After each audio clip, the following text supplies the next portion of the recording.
In the face of the great waves of change, it is important that you are not isolated and that other people know who you are and where you are, people who can assist you, people whose wisdom you can rely upon, people who can support you in times of need. This network of relationships, to whatever extent it can be established or is established already, is vitally important. You will need great assistance from others. You will not be able to completely take care of yourself in the face of the great waves of change. You will need others for guidance, for assistance, and, under great duress, you will need someone to help you to feed yourself and take care of yourself. It will be a great dilemma for those who are isolated, for those who have never built a functioning and supportive network of relationships.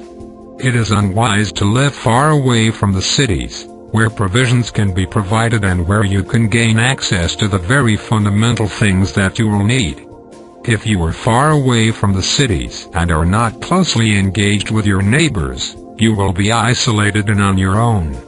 In the future, people will be abandoning their homes in the distant country, seeking food, energy, shelter and security. It will not be safe living alone in outlying districts, as there will be much crime and thievery.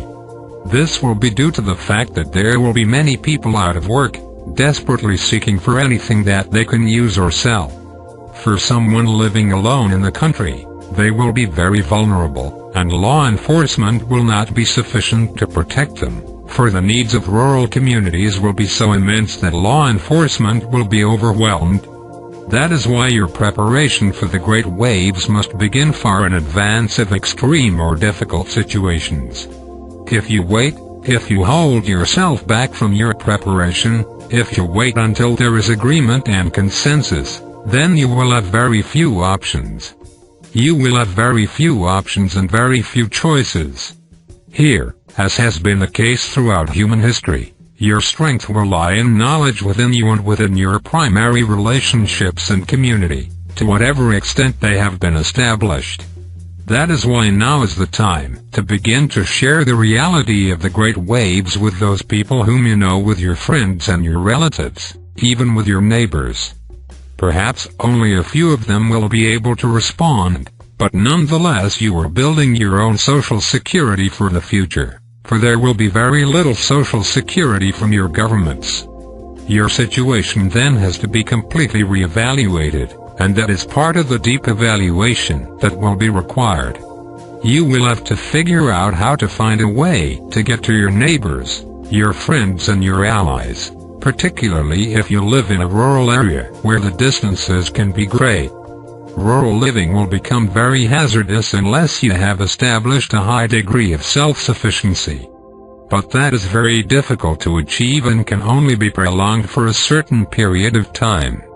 In the future, agricultural areas will be protected to some degree, but many people live in rural areas who are not focused primarily on agriculture, thinking they want to be closer to nature as in an early era. Thinking they want to be away from the stress and the difficulties of living in cities and urban areas, they move now far away. But the world is changing. Your situation is changing and will change even more. What you previously sought as a reprieve, as a retreat, now becomes a hazard. When fuel supplies become extremely low and there are shortages, how will you function? Even your nearest towns may not have food, petroleum and medicine, for these things will be focused in large cities, where large congregations of people live. Outlying districts will have difficulty acquiring even the most fundamental things. Everything has to be reconsidered in the face of the great waves of change. Isolation here, even within a large city, is very hazardous.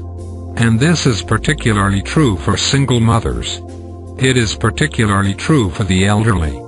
It is particularly true for children and for people who have handicaps and are disabled. How will they know what to do when there are shortages of food, or shortages of water, or shortages of petroleum, or when they are unable to heat their homes or their apartments? For all these circumstances will arise within the great waves of change, even in the wealthy nations. Do not think here that if you live in a rural area that you can stockpile food and medicine. For how long will that last you? And what will prevent people coming to steal it from you? Coming in the night, coming in the day? Your retreat has now become an isolation, a hazardous isolation. In the future, people will flock to the cities for food, for energy, for medicine and for security. Great congregations of people will come from outlying districts, where supplies will fall short. You do not want to be at the bottom of the list, living in a town or a village. It could take weeks or months for supplies to reach you. People think, oh, this cannot be. It is impossible. This will never happen. But this has happened countless times throughout human history, and in the face of the great waves of change, these circumstances are inevitable. How is your nation going to survive and function on half of the energy resources it is using now? And who will be the first to receive these resources and to receive assistance from your government? It is a different world you are entering, a different set of circumstances. If you can see the great waves of change, if you will take the time to study them, to read about them and to consider them, you will see how absolutely vulnerable you are and how vulnerable people are who are isolated, geographically isolated, socially isolated or circumstantially isolated. That is why it is so important to educate your friends, family and neighbors about the great waves of change, to collaborate with them and to create a plan of assistance, to have contingency plans in case certain things transpire, to have homes where you can gather, to build a reserve of resources so that you are not immediately in danger, and to bond together if necessary and provide assistance and support for one another. This community preparedness is so vitally important, even in outlying rural areas. You will have to have enough provisions to provide for yourself in the interim, to support people who may come to you who have nothing, to consider the predicament for elderly persons living in your proximity, and to have enough resources to provide for them if necessary or to assist them. This will make the difference between a set of circumstances being difficult and being catastrophic. Community preparedness is very important. It is very significant.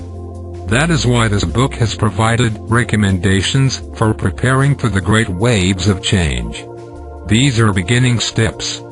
If people will take these steps, they will be in a much better position. But to change one's circumstances takes time and takes effort and courage, and is often quite difficult to do, particularly if you are in a family where others do not agree with you. Time is of the essence then.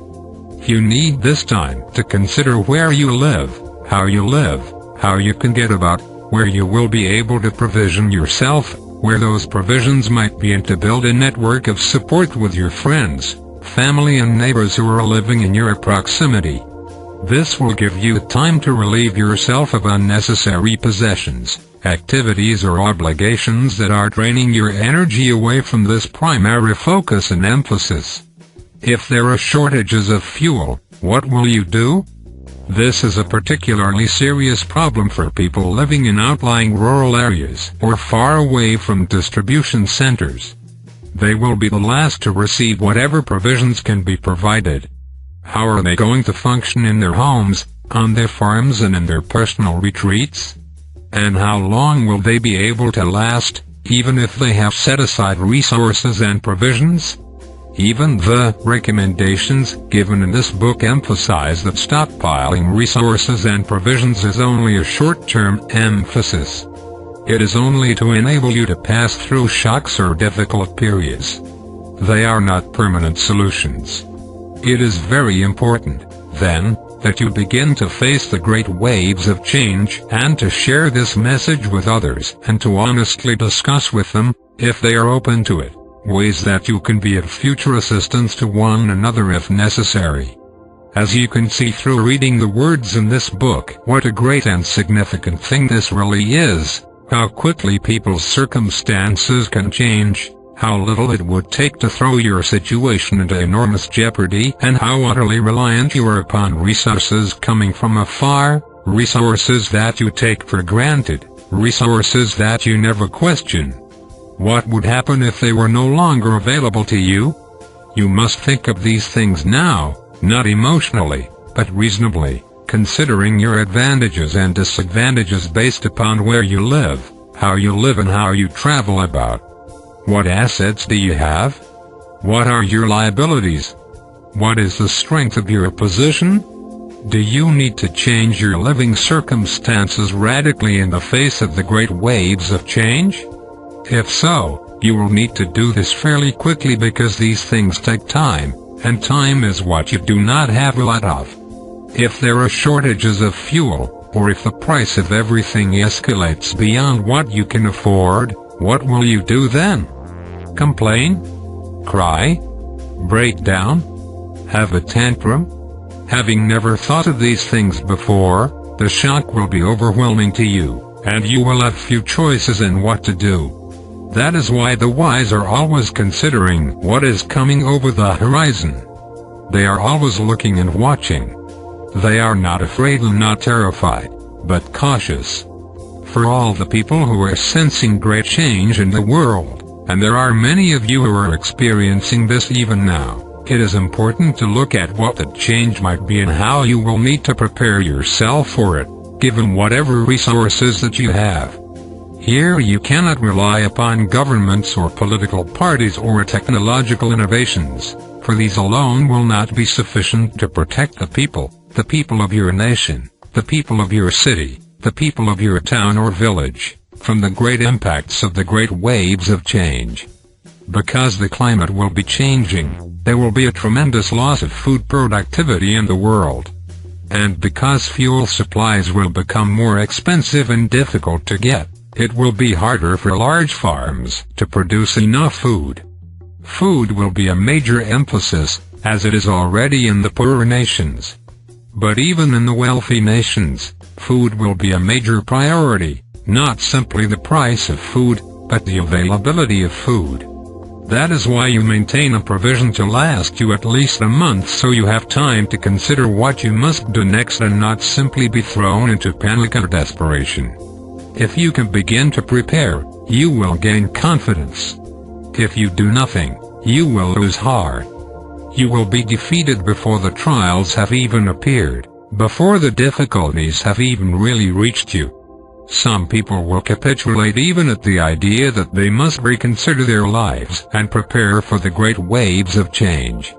It is said that their courage and integrity have become so weakened that they would give in so easily.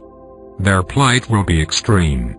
Now it will be up to other people to take care of them, when in fact it is they who should be taking care of other people. You will see this.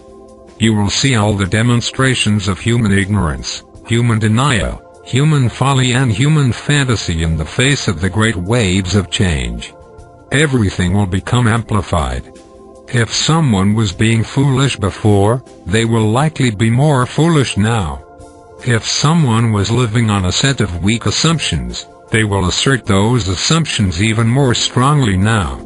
If someone was living in a state of denial, they will increase their expression of denial until they can no longer do so. Here you must be prepared. There will be utter panic, chaos and desperation around you as people, now caught off guard, have to face a really difficult situation for which they have not prepared, a situation that is now undermining their whole life and reality. What would it take to produce such a powerful impact? A fuel shortage in your nation, your state or your region that alone would do it. A violent weather event. A hurricane, a tornado or extreme drought as the planet heats, and all of a sudden, there is not enough water for both human beings and for agriculture.